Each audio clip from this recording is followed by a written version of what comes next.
बच्चों, Rajput coaching centre में आपका स्वागत है। तो देखिए, आप जानते हैं, हम भी जानते हैं कि 24 मार्च को आपका board exam UP board start हो रहा है और पहला पेपर उसमें हिंदी का ही रखा गया है। तो प्यारे बच्चों, देखिए, बड़ी मुश्किल से इस पेपर को हम निकाल कर लेकर आए हैं, यानी कि वहां से चोरी करके लेके आए हैं। तो देखिए, मॉडल पेपर देखेंगे आप 2022 का हिंदी। तो प्यारे बच्चों, यदि आपने चैनल को सब्सक्राइब नहीं किया है तो सबसे पहले आप चैनल को सब्सक्राइब कीजिए, बेल आइकन दबाइए ताकि हमारी नेक्स्ट वीडियो आपको जल्दी से जल्दी मिल सके। तो प्यारे बच्चों, देखेंगे हम हिंदी का पेपर सेम इसी प्रकार से आपको आएगा और 100% मैं आपको दावे के साथ कह सकता हूं कि इस प्रश्न पत्र में से जितने भी प्रश्न हैं, कम से कम 65%, सॉरी 70 में से 65 नंबर का इस पेपर में से आपको आ सकता है। तो देखिए, सबसे पहले हम स्टार्ट करते हैं। पेपर इस प्रकार से होता है, देखिए पिनों में लगा हुआ होता है। ये पूरा पेपर इसी प्रकार से है जैसा बोर्ड में आता है। तो देखिए, ये 901 हिंदी का कोड होता है, 801 ME ये पेपर का सांकेतांक होता है और इसके ऊपर नाम लिखने के लिए होता है, उसके ऊपर अनुक्रमांक लिखने के लिए होता है। तो देखिए, मैं लिखे देता हूं, आकाश कुमार किसी बच्चे का नाम ऐसी है और रोल नंबर ये है इस प्रकार से, और टीचर सिग्नेचर करते हैं। तो देखिए, ये इस प्रकार से होता है, पूरा पेपर ऐसे होता है। ये आपको नंबर लिखना होता है या नाम लिखना है, कक्ष निक से इसको चेक करते हैं। उसके बाद देखिए प्यारे बच्चों, समय 3 घंटे 15 मिनट पूर्णांक 70। तो नोट, प्रश्न के जो प्रश्न होते हैं उनको पढ़ने के लिए 15 मिनट आपको निर्धारित किए गए हैं। तो ये शुरू के जो 15 मिनट हैं, पहले प्यारे बच्चों 3 घंटे का पेपर होता था, लेकिन अब 3.25 घंटे का पेपर होता है। सब बड़ी खुशी की बात है कि बोर्ड ने बच्चों की समस्या को समझते हुए 15 मिनट और एक्स्ट्रा कर दिए गए हैं। प्रारंभ के 15 मिनट परीक्षार्थियों को प्रश्न पत्र पढ़ने के लिए निर्धारित है। तो आइए पहुंचते हैं पहले प्रश्न पर। प्यारे बच्चों, निम्नलिखित कथनों में से कोई एक कथन सही है, उसे पहचान कर आपको लिखना है। तो आचार्य रामचंद्र शुक्ल एक प्रख्यात नाटककार हैं, राम विलास शर्मा उपन्यासकार के रूप में प्रसिद्ध हैं। क्या भूलूं क्या याद करूं कहानी विद्या की रचना है। अजंता के लेखक डॉक्टर भगवत शरण उपाध्याय हैं। तो इनमें से बच्चों पहचान कर आपको लिखना है, जो भी सही है आप उस पर मार्क कर देंगे या उसको लिख देंगे। प्यारे बच्चों, जिस प्रकार से बोर्ड एग्जाम में लिखते हैं, टेंशन ना लीजिए, हमारी नेक्स्ट वीडियो में ये बताया जाएगा कि कॉपी किस प्रकार लिखते हैं, किस प्रकार से प्रश्न को लिखते हैं और इस प्रश्न को हल किया जाएगा। फिलहाल हम प्रश्न को पढ़ते हुए चलेंगे, क्वेश्चन पेपर किस प्रकार का आता है। तो देखिए प्यारे बच्चों, इस प्रकार से अब हम पेपर को खोलते हैं। तो यहां देखेंगे ये, तो निम्नलिखित कृतियों में से किसी एक कृति के लेखक का नाम लिखिए। बाणभट्ट की आत्मकथा, रस मीमांसा, अर्धनारीश्वर और सेवा सदन। तो देखिए प्यारे बच्चों, इसमें किसी एक कृति के लेखक का नाम बताना है। ये कृति है, इसका लेखक का बताना, किसी एक का बताना है। तो बच्चों आगे चलते हैं। किसी एक आत्मकथा, आत्मकथा लेखक का नाम लिखिए, यानी कि ऐसे लेखक का नाम लिखना है जो आत्मकथा लेखक होते हैं। ठीक है, तो घ देखेंगे, रेशमी टाई किस विद्या की रचना है। इस प्रकार से क्वेश्चन आता है, एक नंबर में है ये। उपन्यास विद्या के किसी एक लेखक का नाम लिखिए, ये 1 नंबर में है। यहां दूसरे का देखिए प्यारे बच्चों, ये दूसरे का क्या, रीतिकाल के 2 प्रमुख विशेषताएं, रीतिकाल की 2 प्रमुख विशेषताएं बतानी है। यहां से 2 नंबर के क्वेश्चन स्टार्ट हो गए हैं। खैर, निम्नलिखित रचनाओं में से किन्हीं 2 रचनाओं के रचनाकारों के नाम लिखिए। तो देखिए 2 नंबर का है, दो रचनाओं के रचनाकारों का नाम लिखना है। 4 दे रखी है, इनमें से 2 के नाम लिखने हैं। गैर क्वेश्चन पढ़ेंगे प्यारे बच्चों। छायावाद के किसी एक कवि का नाम लिखिए, एक कवि का नाम लिखना है।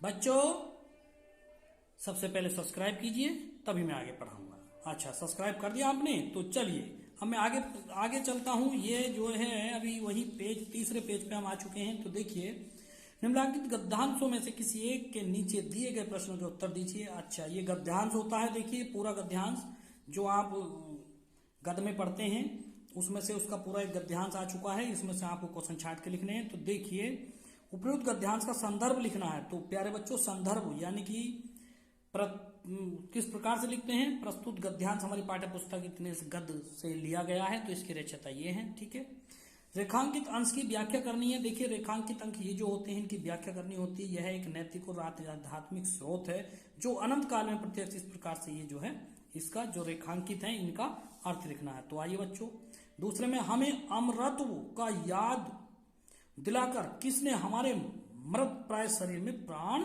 फूके, यानी कि हमें जो है अमृत, यानी कि अमृत पुराने शहीदों की अमर होने की कथा जो है सुनाकर याद दिला दिया कि हमारे मृत प्राय शरीर में उसको सुनकर प्राण आ गए, यानी कि मृत शरीर में जैसे जान आ जाती है, इस प्रकार से इसका जो है इसमें से ढूंढ के लिखना है। ठीक है, तो आइए अब हम पेपर पलटते हैं, नेक्स्ट पेपर पलटते हैं।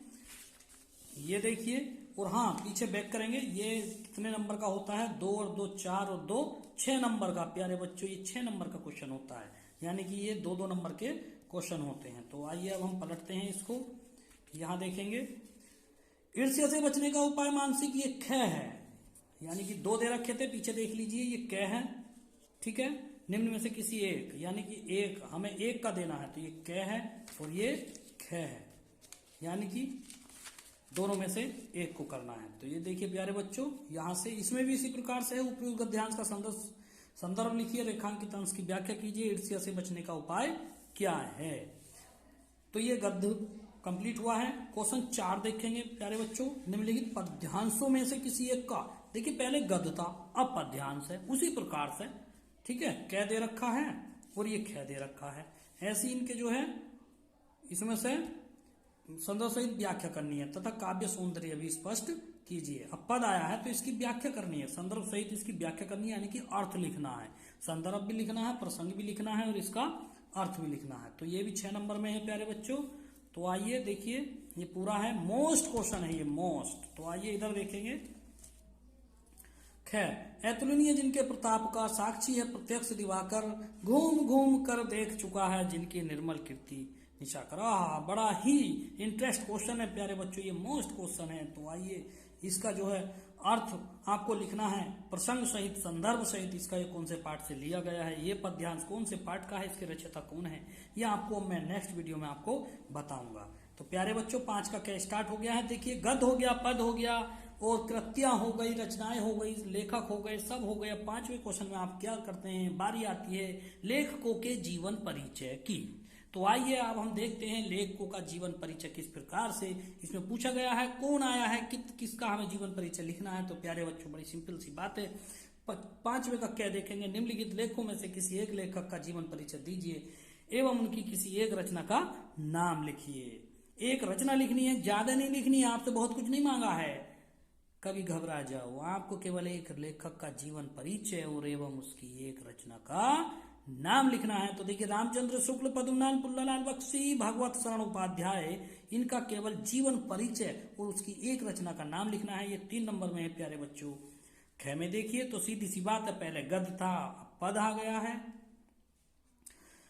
गद्य के लेखक, गद्य को जो लिखता है उसको लेखक कहते हैं और पद को जो लिखता है उसको कवि कहते हैं। सबसे पहली बात तो यही जान लीजिए प्यारे बच्चों।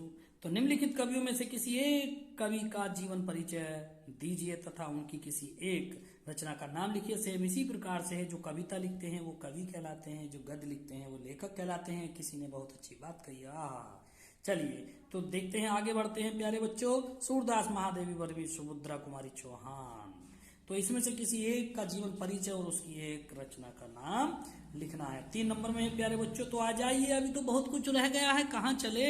सब्सक्राइब कीजिए चैनल को, सब्सक्राइब करके नेक्स्ट वीडियो देखिए। तो अभी और पेपर पलटते हैं प्यारे बच्चों।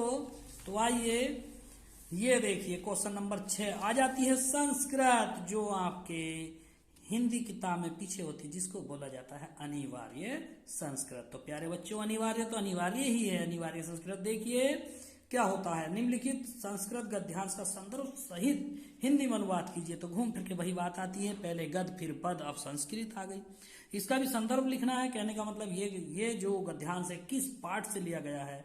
ठीक है, तो आइए, ऐसा नगरी भारतीय संस्कृति, भारत की संस्कृति में एक ऐसी नगरी, संस्कृता भाषा सच्चे केंद्र स्थल अस्ति, संस्कृत भाषा का एक मात्र केंद्र है। तो प्यारे बच्चों, इसका आगे का मैं नेक्स्ट वीडियो में बताऊंगा, टाइम बहुत कम है, हमें पूरा पेपर आपको बताना है। अच्छा, अथवा में भी है, इसको कर लीजिए या अथवा वाले को कर लीजिए, आप पे डिपेंड करता है, आपकी मर्जी, मैं आपकी दबाव नहीं दे रहा हूं, आप जाने। तो 7वां क्वेश्चन आ जाइए, अपनी पाठ्य पुस्तक से कंठस्थ किया हुआ कोई एक श्लोक लिखिए जो इस प्रश्न पत्र में न आया हो। वाह वाह वाह, ये तो आपको लिए आपके मन की बात कह दी, जो आपने याद किया है वही लिख दीजिए। जो भी आप गीत कहानी किससे करते हैं उसको लिख दीजिए, अपनी याद का कोई भी आप श्लोक लिख सकते हैं। वाह वाह वाह। तो देखिए, एक श्लोक में आपको बता देता हूं। तो देखिए बहुत आसान है। कनक कनकते सो गुने मादकता अधिकाई, वाह खाए वो वाह बोराए, वाह जग वाह पाए बोराए, वाह वाह वाह जो पाए वो भी बोराए, जो खाए वो भी बोराए। तो ये क्या होता है प्यारे बच्चों? कनक कनक एक धतूरा होता है और एक सोना होता है। तो देखिए 7वें का ख देखिए, निम्नलिखित प्रश्नों में से किन्हीं 2 प्रश्नों के उत्तर दीजिए। वाह वाह वाह। तो ये संस्कृत में उत्तर देने। भारतीय संस्कृति मूलम किमस्ति, भारत की संस्कृति का मूल क्या है? वीर केन पूजते, वीर केन पूज्यते, वीर क्यों पूजे जाते हैं? स्वर्णस्य किम मुखम दुखम अस्ति। वाह वाह वाह। इसको नेक्स्ट वीडियो में हम इनको आगे करेंगे। तो प्यारे बच्चों आ जाइए 8वें क्वेश्चन पे आ जाइए। तो देखिए हास्य रस अथवा करुण रस की परिभाषा लिखिए और एक उदाहरण दीजिए। वाह वाह वाह। हास्य रस या करुण रस, दोनों में से हास्य जिसका स्थायी भाव हास्य होता है, हंसना होता है, उसको हास्य रस कहते हैं। ठीक है, आइए इसका एक उदाहरण भी देते हैं। जैसे कोई हंसने का चुटकुला सुना दो, कुछ भी सुना दो। अरे आप कैसे सुना पाओगे, मैं ही सुना देता हूं आपको। लेकिन सब्सक्राइब कीजिए, बेल आइकन दबाइए, तब हम नेक्स्ट वीडियो में आपको सुनाएंगे। आइए उपमा अलंकार अथवा उत्प्रेक्ष अलंकार की परिभाषा लिखकर उसका एक उदाहरण दीजिए। देखिए रोला छंद अथवा सोरठा, तो रोला सीधा पढ़ा जाता है, सोरठा उल्टा पढ़ा जाता है। ये कोई बात कही? छंद का लक्षण लिखकर उसका एक उदाहरण भी दीजिए। कोई बात नहीं, नेक्स्ट वीडियो में इसका आंसर देंगे। तो नो का क्या देखेंगे प्यारे बच्चों? निम्नलिखित उपसर्गों में से किन्हीं 3 के मेल से एक एक शब्द बनाइए। अरे वाह। उपसर्ग होता है जो आगे लगता है और प्रत्यय होता है जो पीछे लगता है। ये कोई बात हो गई? जैसे बैलों को गाड़ी में जोड़ दिया जाता है आगे और ट्राली को जोड़ दिया जाता है पीछे, वही सिस्टम है। तो उपसर्ग होता है आगे और जी प्रत्यय होता है पीछे। अधिकार 3 के मेल से बनाना है एक एक शब्द। अधिकार, अधिकता, ठीक है। सह है ये सहपाठी, सहनशीलता। उप लगाना है उपकार, उपन्यास। अभी का लगाना है अभिमान, अभित्याग। सु का लगाना है स्वागतम, सुअच्छा, सुलभ। अरे जो चाहो वो लगा लो, ये कोई बात हो गई? तो ख का देखते हैं। निम्नलिखित में से किन्हीं 2 प्रत्ययों का प्रयोग करके एक एक शब्द बनाइए। त्वय लगाना तो महत्व हो गया, ये भी कोई बात हो गई? वट लगाना बनावट, आहट, पन। सॉरी जवान फिसल गई, कोई बात नहीं बच्चों। आइए पन, बचपन बहुत है। आई स्थाई, तो ये आपको बनाने हैं। तो आइए चलते हैं आगे प्यारे बच्चों। तो देखिए निम्नलिखित में से किन्हीं 2 समास विग्रह करने हैं। जैसे जलथल, चक्रपाणी, चित्रफला, अध्पका। ठीक है, आगे चलते हैं। निम्न में से किन्हीं 2 शब्दों के तत्सम लिखिए। आग अग्नि हो गया, आज का अज्ज हो गया, गागर में सागर। ये भी कोई बात हो गई? इनको शुद्ध करके लिखना है। ठीक है प्यारे बच्चों, तो आगे चलते हैं। निम्नलिखित में से किन्हीं 2 शब्दों के 2 पर्यायवाची लिखने हैं। तालाब, बंदर, वृक्ष, इंद्र। ठीक है, तो लिख लीजिए प्यारे बच्चों। आगे चलेंगे। 10 का क्या क्वेश्चन हो गया? निम्नलिखित में से किन्हीं 2 में संधि विच्छेद कीजिए। ये दे रखे हैं, 2 नंबर में है। आइए इसमें तृतीय विभक्ति बहुवचन के रूप लिखने हैं। फल अथवा मधु के लिखने हैं, मति अथवा युष्मद के लिखने हैं। तो ये भी 2 नंबर में है। तो गै का क्वेश्चन चलते हैं। निम्नलिखित में किसी एक के धातु लकार पुरुष तथा वचन का उल्लेख कीजिए। तो ये भी 2 नंबर में है। तो देखिए प्यारे बच्चों नेक्स्ट चलते हैं। पेपर का एंड हो चुका है, लास्ट में देखते हैं क्या है ये।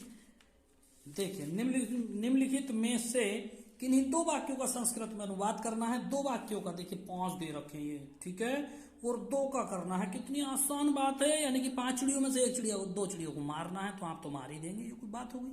आइए 11वां क्वेश्चन पढ़ते हैं। निम्न में से किसी एक विषय पर निबंध लिखिए। अरे बच्चों आप सोच रहे होंगे बड़ी देर से जो है निबंध आया है, उतावले हो रहे होंगे आप निबंध लिखने के लिए। कोई बात नहीं, लिख दीजिए मेरी पुस्तक परिश्रम का महत्व, जनसंख्या वृद्धि समस्या और उसके निवारण। ये कोई बात हो गई? जनसंख्या पर तो दुनिया जने क्या क्या लिख डालती है, आप भी लिख डालिए। आइए किसी की गई यात्रा का रोचक वर्णन। आप जैसे जा रहे हैं, कुछ हो जाता है रोचक यात्रा, उसका वर्णन लिखना है। स्वदेश प्रेम। तो प्यारे बच्चों मैं तो आपको कहना चाहूंगा आप देश प्रेम पर निबंध अवश्य लिखिए। आइए 12वां क्वेश्चन देखिए। अपने पठित खंड काव्य के आधार पर निम्नलिखित प्रश्नों में से किसी एक का उत्तर दीजिए। ये देखिए बहुत अहम बात है प्यारे बच्चों। होते तो बहुत सारे हैं, लेकिन आपको जो है जो करना है वो अपना वाला करना है। ठीक है, अपना वाला करना है प्यारे बच्चों। आगे देखते हैं। देखिए ये आएगा अपना वाला होता है जो यूपी बोर्ड का है, मातृभूमि के लिए खंड काव्य। ठीक है, कभी कुछ और मत कर देना, बहुत बच्चे होते हैं जो कुछ और कर लेते हैं। ये आप अच्छी तरह जानते हैं, ये क्वेश्चन आपको 100% मिलेगा। ठीक है, होता ही है ये तो, मातृभूमि खंड काव्य के लिए आप एक करेंगे तो दूसरा भी करेंगे। ठीक है, दोनों करेंगे। तो प्यारे बच्चों, पेपर का एंड हो चुका है। ठीक है, तो नेक्स्ट वीडियो में हम मिलते हैं इस पेपर के हल के लिए, हल के साथ मिलते हैं। प्यारे बच्चों, आपको मजा आया होगा, ये जो है मैं अपने आईडी से कह रहा हूं। तो बच्चों, आपको ये चैनल सब्सक्राइब जरूर करना है, बेल आइकन प्रेस करना है, ताकि हमारी नेक्स्ट वीडियो आपको जल्दी से जल्दी मिल सके। आप नोटिफिकेशन पे आप डालिए बच्चों, कैसी लगती है हमारी वीडियो तो आप डाला करो। ठीक है, जो क्वेश्चन आपको पूछना है तो वो भी आप डाला करो। ठीक है, कमेंट्स बॉक्स में लिखकर। ओके, तो चलते हैं बस। Thank you.